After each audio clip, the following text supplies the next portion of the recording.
जोङो बे सोंथिनि फिननाया ब्लगनिफ्रायनो बर' रावजों फैखागोन। শিক্ষা ব্যৱস্থা গঢ়ি তোলা নহয় তেনেহ'লে ভাষা সাহিত্য मेडाममोनबो बिथांमोनखौबो लोगो मोनबाय ओमफ्राय दे मेडाममोन लोगो मोननानै मोजां मोनबाय गोजोन फुंबिलि हेल' लोगोफोर नोंथांमोनखौ गुबुन मोनसे भिडिअ बरायबाय ओमफ्राय लोगोफोर आं दायो माने गुवाहाटीनि बक'आव दंफैयो ओमफ्राय माने बर' थुनलाइनि मिथिं जादों फांसन बेयावहाय दा माखासे सारमोन दंफैयो बिथांमोना बिबुंथि होगोन नोंथांमोननो दिन्थिलांगोन आं सोर सोर फैगोन बेनिखायनो आसा खालामदों नोंथांमोना भिडिअखौ जोबजासिम नायलांगोन फैदो दानिया बिदिबा लोगोफोर भिडिअखौ जागायलांसै ओमफ्राय लोगोफोर फैनानै माने मेन गेट मोनफैबाय आरो नै जोंहा बिथिं माने माखासे सारमोन दं आं फट' साफायदोंमोन माने ओमफ्राय सारमोना अबेनिफ्राय फैदों गुवाहाटी जिल्ला बर' थुनलाइ आफादनिफ्राय फैदों गुवाहाटी जिल्ला सारमोना आरो फट' लाहोदोंमोन माने फट' साफायना होदोंमोन मोनसे दे जाबाय दे सार गुड मर्निं ना गोजोन फुंबिलि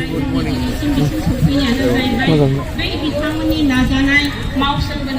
ओमफ्राय बेयो मेन गेट आरो ना लोगोफोर नैबे दा उनाव नुहुरनाया ओमफ्राय बिथोराव नुनाय माखासे जायगाफोरखौ नोंथांमोननो दिन्थिगोन आं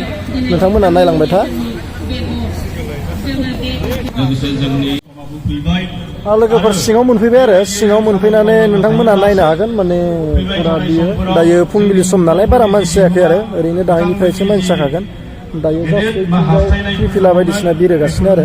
सारमोना ओमफ्राय दा माने आङो एसे बेरायगासिनो आरो जायगाफोरखौ नायथिंगासिनो नोंथांमोना दिन्थिनो नोंथांमोना नायनो हागोन उनाव ओमफ्राय बिथिं नायनो हागोन नै नोंथांमोना ओरैजाय नायनोबा डेक'रेसनखौ बिथिं मा लिरदों आइ लाभ बड' कालचार लिरनाय आरो बे साइड नैखौ नायदो दंफांजों माने बिबार साइडआव होनानै बिराद मोजां साजायना दोनदों आरो ना बेखौ नायनो हागोन नोंथांमोना ओमफ्राय लोगोफोर माने नैथिंजाय मोनसे डेक'रेसन दं बरियानो आं नोंथांमोननो दिन्थिगासिनो र' बिथिं नायनो हागोन माने फट' सट' बायदिसिना शुट खालामनोबा बे साइडआव मोजां आरो ना माने साजायनाया बरिया नालाय जोंहा नै सारमोनाबो माने सार फट' लागासिनो नामा बबेनि सारा बबेनिफ्राय फैदों रुको जरा सबर करो बोला ओमफ्राय बिदि आरो बेयाव पुरा बेबायदि साजायना दोनदों माने फैनानै माने फट' सट' लानो मोजां आरो ना बेयाव जायगाया नायनो हागोन नोंथांमोना माने डेक'रेसनखौ मोजां नाङो आरो ना बिदि बिबारजों साजायनाय नालाय मोजां नाङो भलिन्टार्सफोर आरो ना लोगोफोर नायदों बिथांमोना माने मर्निंनि माबा फोरोंगासिनो आरो बिसोर जाहैबाय भलिन्टियार्स जोबोद मोजां नुयोना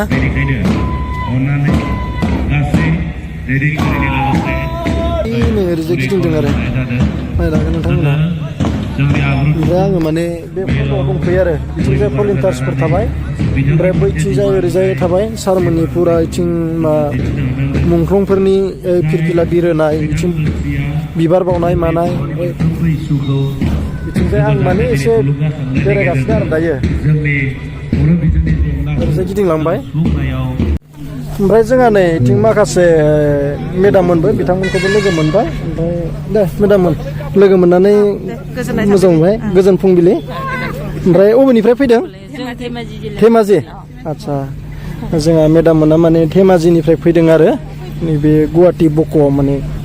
बर' थुनलाइनि मिथिङाव दे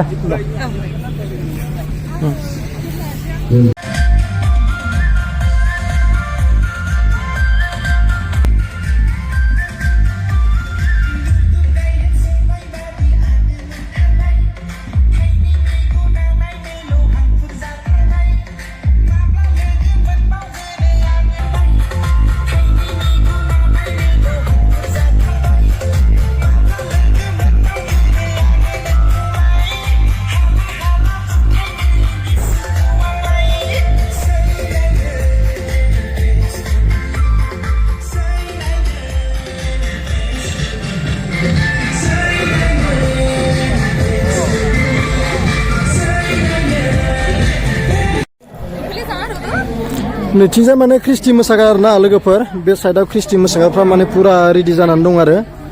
बे साइडआव नैथिं नायनो हागोन नोंथांमोना नैबे साइडथिं नुहुरनायफ्रा ख्रिस्टि मोसाखावरि आरो बिसोरो दा मोसागोन माने रेडि जादों पुरा फाइनालि बिथांमोना मोसानो थाखाय ओमफ्राय डाइनिंआव लिंहरगासिनो डाइनिंआव हाबहैनांसिगोन लोगोफोर साहा लोंनो फुंनि सारमोना दंफैग्रो ओमफ्राय आंबो दा फैनोसै बेयावनो आरो नै बिथिं दंबायथाय बिसोरो नागिरनांसिगोन माने लिंहरगासिनो दङ बिथिं दं दा सारमोना माने जाखांबायानो आरो बिसोरो माने एसे सिगां फैग्रोबाय माने आहा लेट जाबोबाय भिडिअ लानानै दाउदै लोगोफोर बे फुंनि ब्रेकफास्ट आरो बन मोनसे होदों दाउदै ओमफ्राय बिथिं सा आरो ना लोगोफोर बिथिंजाय नायनो हागोन फुरा सारमोनाबो दङ जानायसै गैया जेबो जायाखै दायो ब्रेकफास्ट जाना लाजोब्बाय आरो ओंखामा दा दसे मोनजागोन नालाय फैयो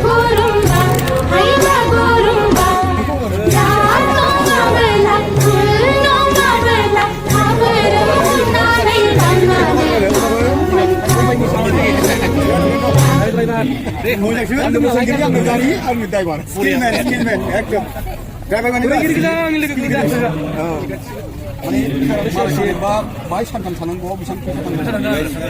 आं गारिखौ लानोसै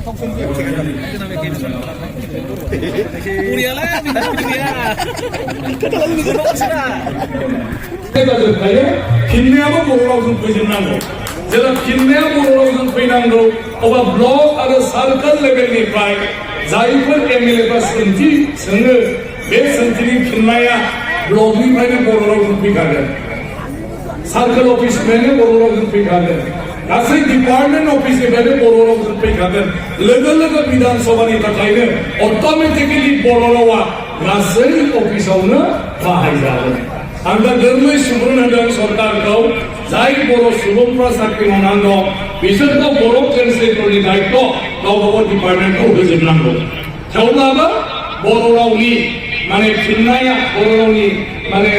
रावजों गासैबो कमिउनिकेसना आसाम बिधान सभायाव फैनांगौ दा बे जों बेबायदिनो गासैबो माखासे हाबाफारि लानानै बयबो जुदि खामानि मावलायलाङोब्ला आं सानदों जों लुबैनाय जों हास्थायनाय बायदि बर' रावखौ जों जेरावबो बाहायनो हागोन जोंनि सायावसो जोंनि बाहायनाय आसाम सरकारा दा बेखौबो एग्रि जाबाय आङो गिबि मन्थ्रि बिथांजोंबो रायज्लायनानै जे जोंनि जेसेबां हरदिनफोर सरकारनि बायदिसिना फोसावनाय बे फोसावनायफ्रा बर' एलेखायाव बर' रावजों जाजोबनांगौ बर' रावजों दा बबेयाव दं दा जों नायबा नुगोन जे आसाम सरकारनि गासिबो जेसेबां फोसावनायफोर बेफोर असमिया नङाबा इंराजियाव दं नाथाय आं होनदों बेवहाय बर' रावनिबो थानांगौ आरो दानि दिनाव बिराद गोरलै जे जोङो बेखौ माने बर' रावजों ट्रेन्सलेट खालामनानै जों जुदि बक' एलेखायाव 100टा जुदि हर्डिं सरकारा खालामोब्ला बे 100टानिनो 20टाखौ बर' रावाव खालामोब्ला जेबो खरसा एक्सट्रायै थाङा गतिके खरसा थाङा गोरलैयावनो जानो हायो दा बेबायदि যে শ্ৰদ্ধা ৰাইজ অলপ বৰফ কলো বহুতে বড়টো বুজি নাপায় সেইকাৰণে চেষ্টা কৰি আছে যে বড় ভাষা কেনেকৈ চবে সহজে বুজি পায় এই কথাটোকে কৈ আছো যে বড় ভাষা 1952 চনৰ পৰা সাহিত্যিক হিচাপে বা লিখিত ভাষা হিচাপে উন্নত হ'বলৈ আৰম্ভ কৰিছে যেতিয়া বড় সাহিত্য সভাৰ জন্ম হ'ল তেতিয়া আমাৰ বিশিষ্ট ব্যক্তিসকল গুণী জ্ঞানী ব্যক্তিসকল ভাষা অকল কথা পাতি থাকিলে নহ'ব এই ভাষাটো আমি সাহিত্য হিচাপে যদি কৰিব পাৰোঁ তেতিয়া বিভিন্ন ক্ষেত্ৰখনত ইটোৰ দ্বাৰা যোগাযোগ সহজভাৱে হ'ব পাৰে আৰু এটা ভাষা ভৱিষ্যতলৈ জীয়াই ৰাখিব লাগিলে সাহিত্য হিচাপে আমি উন্নত কৰিব লাগিব লিখিত হিচাপে উন্নত কৰিব লাগিব তাৰ কাৰণে আমাৰ সকলোৰে শ্ৰদ্ধাৰ এই সময়ত সতীশ চন্দ্ৰ বসুমতাৰী ডাঙৰীয়াৰ পৰা আৰম্ভ কৰি প্ৰমোদ বড়ো ডাঙৰীয়া জয়ভদ্ৰ হাজে ডাঙৰীয়া সোণাৰাম কাউচেন ডাঙৰীয়া আৰু বহুত নেতাসকলে তেতিয়া এটা সাহিত্য সভাৰ প্ৰয়োজনীয়তা অনুভৱ কৰিছিল আৰু তেতিয়া বড়ো সাহিত্য সভাৰ জন্ম দিছিল জন্মৰ পিছতে বড়ো সাহিত্য সৃষ্টিৰ কাৰণে লাগি গৈছিল আৰু পিছত বড়ো ভাষাৰ মাধ্যম হিচাপেও ব্যৱহাৰ কৰাৰ কাৰণে চৰকাৰৰ লগত কথা পাতি তেতিয়া আৰম্ভ কৰা হৈছিল দিনৰ কাৰণে জীয়াই থকাৰ এটা পথ এটা ব্যৱস্থা আজি সুনিশ্চিত হৈছে তাৰ এটা গেৰাণ্টি প্ৰতিষ্ঠা হৈছে গতিকে আজিৰ দিনটোত সেই আজিৰ পৰা 63 বছৰৰ আগত 6টা দশক 7টা দশকৰ আগত যিসকল লোকে বড়ো সাহিত্যভাগ প্ৰতিষ্ঠা কৰিছিল আৰু তাৰ পৰৱৰ্তী সময়ত বড়ো ভাষাৰ উন্নয়নৰ কাৰণে প্ৰতিষ্ঠাৰ কাৰণে কাম কৰিছিল, তেখেতসকলক মই গভীৰ শ্ৰদ্ধাৰে স্মৰণ কৰিছোঁ। উন্নয়নত সদায় প্ৰতিটো স্তৰত নতুন নতুন প্ৰত্যাহ্বান হয়। এটা সময় থাকে অ আ ক খ লিখিবলৈ বহুত কষ্ট হয়, ABC লিখিবলৈ বহুত কষ্ট হয়, কিন্তু তাৰ পাছত কষ্ট হয় এটা শব্দ লিখিবৰ কাৰণে, তাৰ পাছত কষ্ট হয় এটা বাক্য লিখাৰ কাৰণে, তাৰ পাছত এটা চেলেঞ্জ আহে এটা পেৰাগ্ৰাফ লিখাৰ কাৰণে, তাৰ পাছত এটা চেলেঞ্জ আহে যে কেনেকৈ এটা গল্প লিখিম, কেনেকৈ এটা প্ৰবন্ধ লিখিম, কেনেকৈ এটা প্ৰশ্নৰ উত্তৰ লিখিম, তাৰ পাছত এটা চেলেঞ্জ আহে মই কিতাপ এখন কেনেকৈ লিখিম। গতিকে উন্নয়নৰ প্ৰত্যেকটো স্তৰত মানুহৰ কাৰণে একোটা চেলেঞ্জ থাকে, প্ৰত্যাহ্বান থাকে। এটা সময়ত প্ৰত্যাহ্বান আছিল যে কথিত বড়ো ভাষাক আমি লিখিত বড়ো ভাষা কেনেকৈ, তাৰ কাৰণে স্ক্ৰিপ্ট এটা লাগে, লিপি এটা লাগে, লিপিৰ কাৰণে আন্দোলন কৰিব লগা হৈছে। তাৰ পৰা আহি আহি আজি আমি এই চিভিলত স্বীকৃতি পালোঁ, তাৰ পৰা আহি আহি আমি আজি শিক্ষাৰ মাধ্যম হিচাপে স্বীকৃতি পালোঁ। কিন্তু আজি এটা নতুন চেলেঞ্জ আহিছে, সেই নতুন চেলেঞ্জটো হ'ল যে আমাৰ বিদ্যালয় শিক্ষাত আমি সফলভাৱে বড়ো ভাষা প্ৰৱৰ্তন কৰিলোঁ, কিন্তু এতিয়া আমি উচ্চ শিক্ষাত আমি ক্লাছ 11 12 তাৰ পাছত ডিগ্ৰী পোষ্ট গ্ৰেজুৱেশ্যন কোৰ্চত আমি বড়ো ভাষা কেনেকৈ প্ৰয়োগ কৰিম, কেনেকৈ ব্যৱহাৰ কৰিম আৰু তাৰ দ্বাৰা আমাৰ ছাত্ৰ ছাত্ৰীসকল কেনেকৈ উপকৃত কৰিম।